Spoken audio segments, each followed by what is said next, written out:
Bonjour les amis. Une autre étape relativement au royaume de l'amour. Ce royaume est notre famille.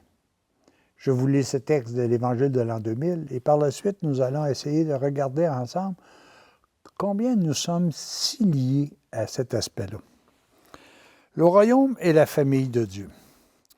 Dans une famille, les enfants ont la même vie que leurs parents. Ils ont le même sang, les mêmes traits. Ils se rassemblent entre eux comme les ruisseaux formés par la même source et qui s'éparpillent dans la plaine. C'est le même eau qui coule en chacun et ses propriétés sont les mêmes dans chaque ruisseau, même si les ruisseaux sont différents. Dans la famille de Dieu, tous les enfants sont nés du même Père. Ils partagent la même vie, ils ont le même trait exprimé par l'amour. Les enfants du Père des cieux font des gestes divins. Ils sont miséricorde, bonté et pardon. Ils sont lumière parce qu'ils portent en eux la lumière de la vie et de la vérité divine. Les enfants partagent les idées des parents. De même, les fils de Dieu partagent les pensées de Dieu. Ils sont guidés et animés par l'Esprit de Dieu. Les vrais enfants de Dieu se manifestent surtout par leur amour qu'ils ont les uns pour les autres parce qu'ils sont les enfants du même Père des cieux qui, lui, est amour. Dans une famille, les enfants reçoivent tous la même éducation. De même, les enfants de Dieu reçoivent tous les mêmes enseignements. Comme il est écrit, ils seront tous enseignés de Dieu, au Lévitique. L'Esprit de Dieu les illumine et progressivement les guide vers la vérité entière. J'ai voulu être en tout votre modèle, moi qui suis le premier-né de la famille divine. J'ai travaillé la matière comme un fils de Dieu et j'ai appris comme vous. J'ai dû me soumettre à mes parents comme vous avez à le faire. J'ai donné à mes frères de la terre tout ce que j'avais moi-même reçu. Vous aussi, vous avez à partager vos dons, vos talents avec vos frères, afin que vous croissiez dans l'amour et la vérité.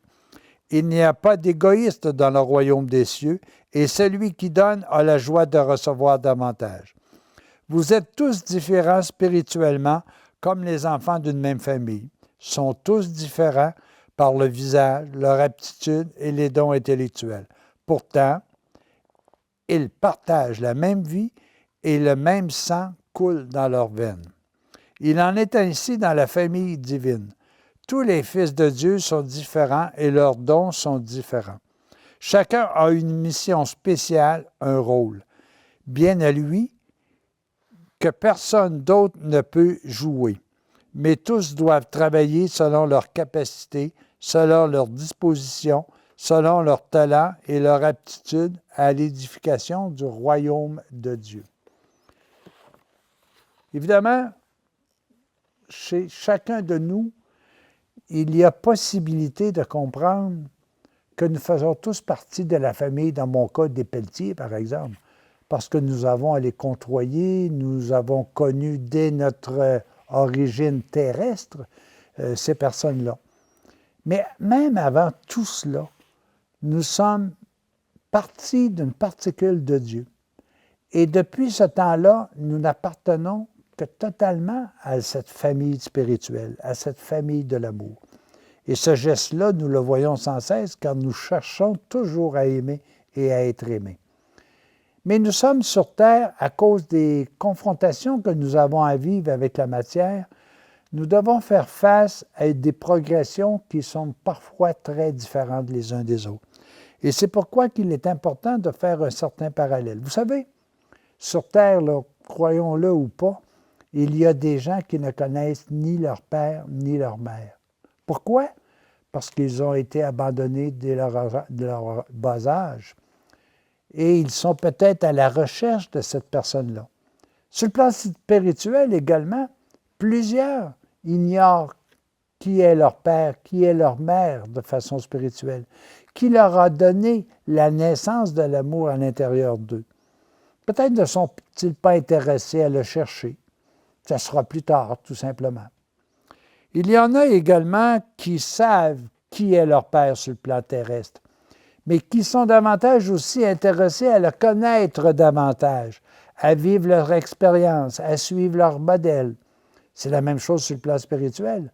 Grâce à la venue de Jésus, nous avons pu apprendre qui était notre Père. Jésus disait, « Moi, je ne fais que vous rappeler ce que mon Père vous a dit, qu'il m'a dit de vous enseigner également. » Alors, il est aussi le visage matériel de la vie divine en nous.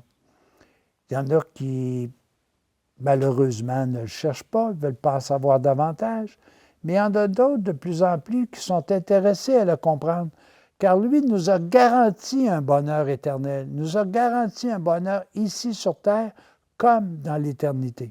Ça, c'est excessivement important.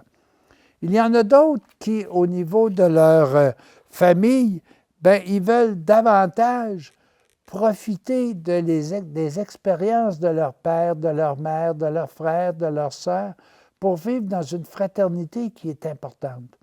Sur Terre, nous voyons aussi que plusieurs personnes désirent se regrouper pour parler de cette vie qui nous est donnée de toute éternité. Ces personnes-là essaient davantage de scruter la parole de Dieu, essaient de comprendre ce que Jésus leur a indiqué pour pouvoir vivre pleinement heureux. Je pense que ça, c'est excessivement important de voir qu'il faut chercher, qu'il faut approfondir, comme nous l'avons fait pour connaître notre famille terrestre, comme nous l'avons fait pour connaître notre métier. Mais nous faisons encore là toujours partie de la même famille. Il y en a, et ça c'est merveilleux, il y en a qui se consacrent pleinement au développement de la famille. J'en vois aujourd'hui des personnes qui se consacrent au bien-être de leurs parents, qui sont âgés, mais qui ont besoin de leur présence. Je vois des mères et des pères qui se consacrent à l'éducation de leurs enfants, à leur donner de vraies valeurs pour qu'ils puissent poursuivre le chemin. Sur le plan spirituel, il y en a également. Regardez tous ceux qui, avec leur force et avec leur faiblesse, il faut le convenir, qui essaient davantage d'orienter les gens vers un bonheur éternel. Il y en a qui consacrent leur vie avec ça.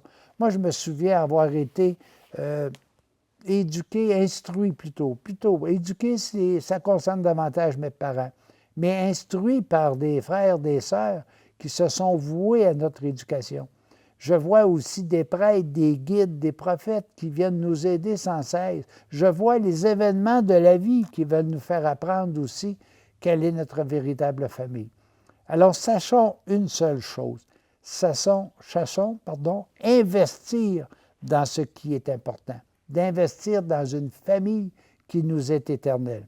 C'est sûr que sur Terre, nous avons à pratiquer avec une personne terrestre, avec une famille terrestre, mais n'oublions jamais que sur le plan spirituel, notre famille est de toute éternité.